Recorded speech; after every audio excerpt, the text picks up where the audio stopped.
वक्रतुण्ड महाकाय सूर्यकोटि समप्रभ निर्विघ्नं कुरु मे देव सर्वकार्येषु सर्वदा।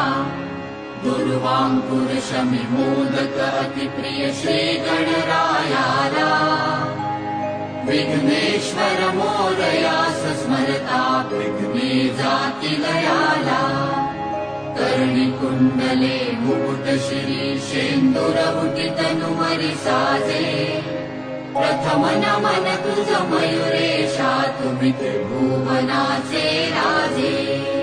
सजयति सिन्दूरवदनो देवो यत्पादपङ्कजस्मरणम् वासरमणिरिव तमसां राशिं नाशयति विघ्नानाम्। मोरया मोरया मे वाळताने तुझीच